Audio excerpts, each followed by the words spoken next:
On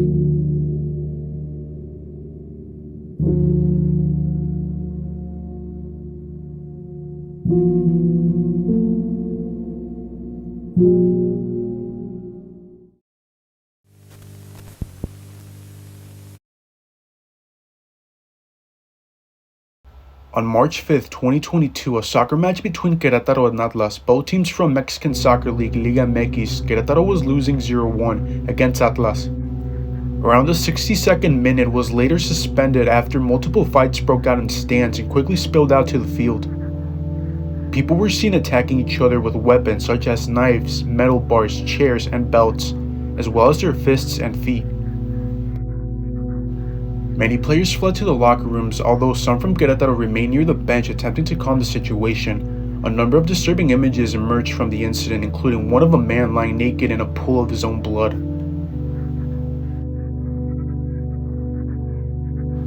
Another shows a group of men who appear to be rushing in to attack a man and a boy, both wearing Atlas jerseys, crouching together on the grass. Another image shows a family of 4 running across the field, with one of the children shirtless after his father removed an Atlas jersey for safety. Apparently, 17 deaths were later confirmed but weren't so sure due to the amount of almost 600 to 700 people with injuries. Querétaro fans were later sentenced for 3 years from going to the stadium for any matches, and Querétaro Stadium would play all home matches with no fans watching the games. The Querétaro vs Atlas match, instead of Querétaro taking the 1-0, the match would end up being 3-0 in favor of Atlas. The Querétaro's football team will later on end up paying a fine close to the 100,000s.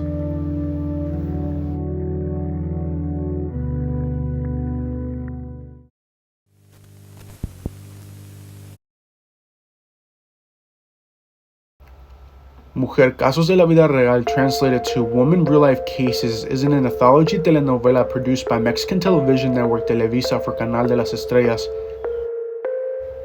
Developed as a response to the Mexican earthquake of 1985, the program initially consisted of reenactments of real-life situations or cases related to the earthquake's impact, with the intent of generating assistance for the victims. Due to its popularity, Televisa eventually expanded the topics of the stories the series depicted beyond those related to the earthquake. The series was produced and hosted by Mexican actress and politician Silvia Pinal. In its first few seasons, the show presents a generally lighthearted theme such as love stories and lost loves.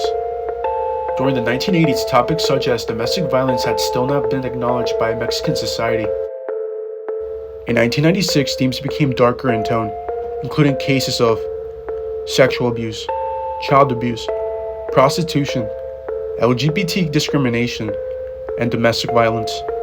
The show became a stage for social reform in Mexico. With these changes, the show was usually first in line to discuss topics that were often kept out of the public eye. For example, we got a few lost there episodes that were hard to find, like this episode for example. La Última Sonrisa, The Last Smile, 1999. A girl has the constant fear of a supposed werewolf, convincing herself that it does not exist. Her parents take her to a party where strange-looking and creepy people come, and in a dramatic and crude handling of the camera, it is noted that everyone is looking anxious at the girl.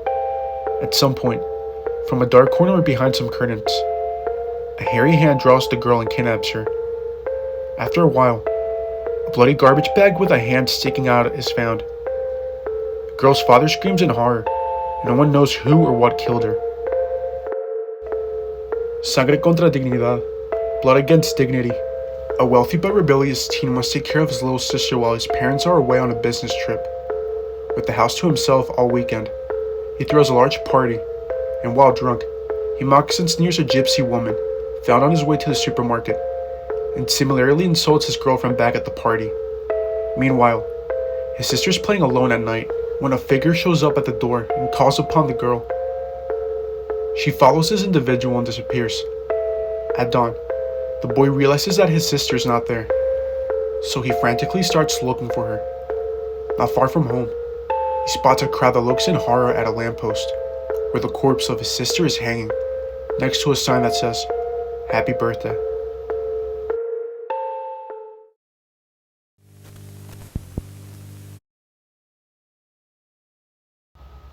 A Mexican news station was broadcasting live the moment of magnitude 7.1 earthquake hit the country, close to the capital Mexico City.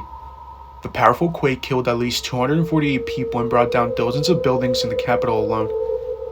Thousands of people fled into the streets, and early the next day, rescue workers were still digging through the mounds of rubble, looking for survivors.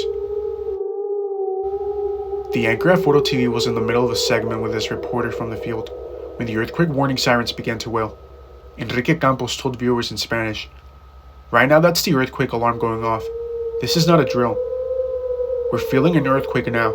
The floor is moving," he said, as the studio started shaking. In the video that I'm about to show you guys, lights can be seen swinging back and forth as the station's audio went silent. Se está moviendo el piso. Ustedes ya saben qué es lo que tienen que hacer en este momento. Conservar la calma y evacuar de inmediato. Me voy a levantar y voy a evacuar.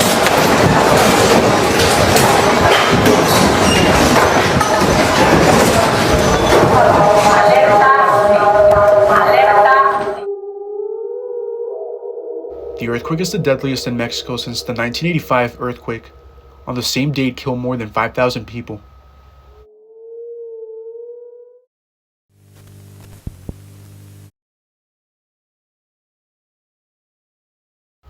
Infarto was a 2005 Mexican hidden camera TV show that aired on Azteca 13. And the show was based on scaring and pranking its victims with terrifying pranks that would scare the victims so much that it would almost leave them in a plain fear and about to have an infarto, a heart attack. But in this specific episode, it wouldn't be the victim getting scared, but the whole TV show crew. In this episode, the TV crew would decide to go to a real-life haunted restaurant where allegedly this restaurant was haunted due to a worker being unalived a couple years back. As they were filming the prank, the cameraman had realized that there was a figure right behind the two men, standing and just looking. And later on, that's when things start to get serious. Objects start to move, everybody starts to hear noises and see this figure, and the whole vibe gets so intense that you can see people from the crew passing out. Escuchando la historia de que en este lugar se aparece un fantasma, el equipo de producción salió a grabar una historia más. Pero en esta ocasión, Infarto salió más que infartado. En la historia, la víctima debía encontrarse con el suicidio de un mesero. Pero el equipo de producción se topó con algo que nuestros ojos no vieron a simple vista. Pero cuando regresamos nuestras cintas, nos encontramos con esto. Sí, ¿qué fue? No, si hay algo aquí fuerte. No me asuste. Una imagen espectral apareció de la nada ante nuestros ojos. Nuestro equipo de producción estaba siendo vigilado, observado por alguien más. Yo no porque como que se metió algo. Sí, iba a contar que no me recuerdo.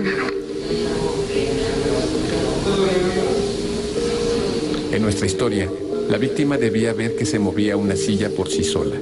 Pero nuevamente, la cámara 1 fue víctima de otra sorpresa. Ya tiene lista la silla.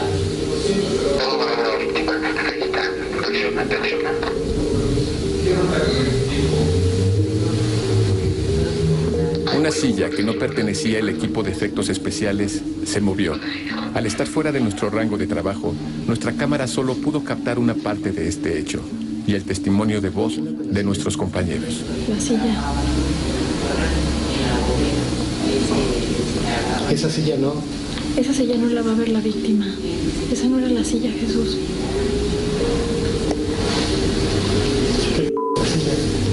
Esa no era la silla. ¿Tú la tienes? ¿Tienes la silla? Esa no es la silla. Sí, ya le dijimos que esa no es la silla. Pero aquí sabe quién la tiene en la cuadra.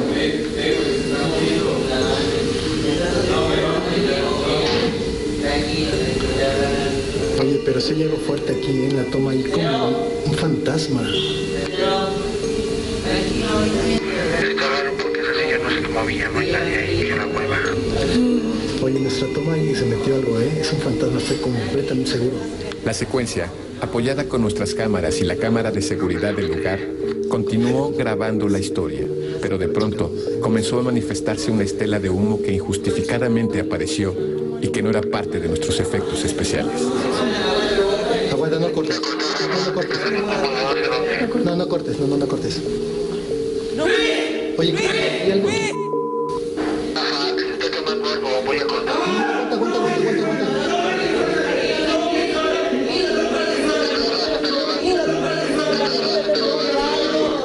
A ver, salte, aguanta, no corten, De pronto, cuando la víctima descubrió que estaba en infarto y grabábamos sus reacciones, la historia cambió su giro. Impredeciblemente, una extraña energía envolvió la habitación. Frente a nosotros, claramente apareció un espectro. Luego, esa fuerza se volcó sobre nosotros, golpeando y dejando inconsciente a una de nuestras compañeras. Algunos solo sintieron la ráfaga estremecedora. Otros sí lograron ver a un ser espectral. Pero todos estamos seguros que ahí se presentó una fuerza extraña. ¿Qué pasó? Si regresamos las imágenes, podemos ver detenidamente el momento en que ese escalofriante ser de nuevo se manifiesta. Ahora, veamos la escena, tal y como la vivió el equipo de producción. Hay algo muy fuerte aquí,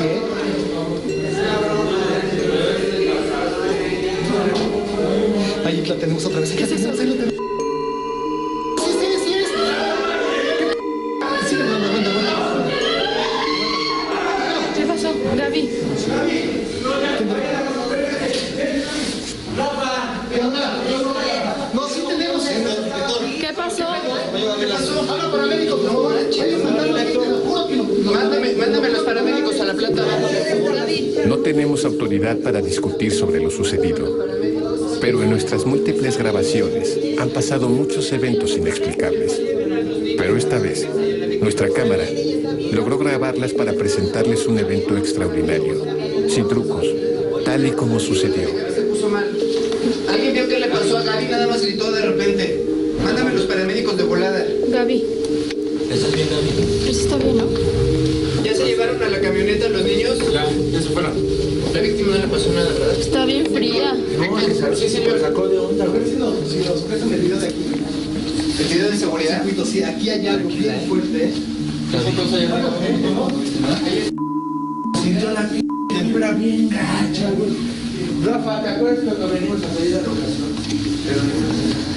Le venimos a mover algo aquí, Está bien, venimos a mover algo aquí. Pero ¿sabes qué? Gabriel está bien. Se la van a llevar. Los paramédicos todavía no vienen. No podemos mover porque si le pasa algo. Ulises. Está súper fría, ¿eh? Mira, en la parte de allá hay una cámara de seguridad.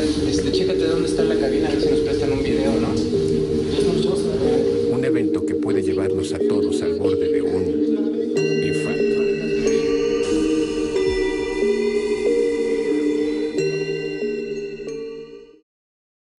And if you guys enjoyed this video, don't forget to leave a like, comment, and subscribe.